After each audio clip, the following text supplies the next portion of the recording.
The petroleum industry bill remains the most talked about, discussed in oil and gas sector lately, as everyone sees the law as a necessity for any meaningful reform to take place in the sector.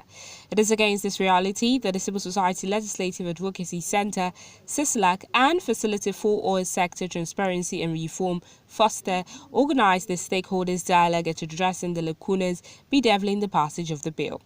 Speaking with newsmen at the sidelines of the event, the chairman, House Committee on Petroleum UPSTREAM, says the National Assembly is most likely to pass the bill before the end of this year.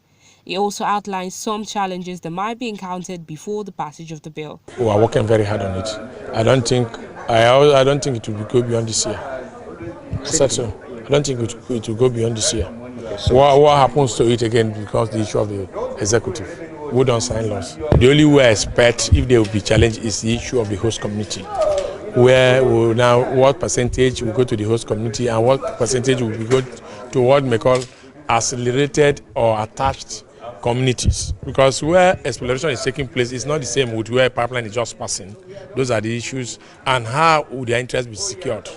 That is quite critical. Speaking earlier, these stakeholders emphasized need for the passage of the said bill, as according to them, is the only way to get it right in the sector. With obvious decline in the oil and gas sector, the recurrent instances of corruption in the sector has called for urgent intervention of the National Assembly to ensure that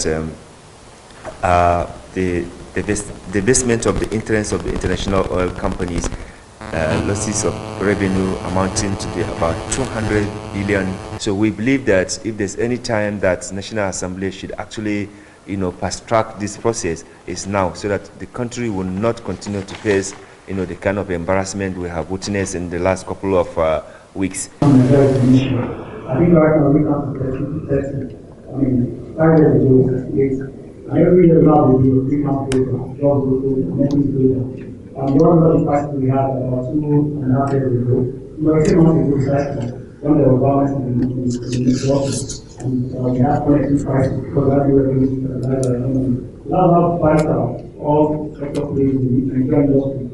So I thank you all for your efforts on this. We are here to support you. This is part of other partners, because the person directly as well. Our colleagues there work with me on various big criteria.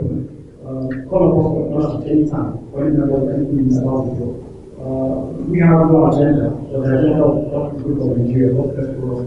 And I think that in the future, when we are writing the memory of the people that are passing the each of them It is worthy of noting that this bill has remained elusive and yet to be passed into law even after 12 years, when it was first conceived, in spite of commitments made by previous governments and expressed commitments both by the executive and the legislature. But as promise has been made by the National Assembly on its passage before the year runs out, what is left is for them to marry words to actions, as well as for the executive to fulfill its promise of passage as made during its campaign.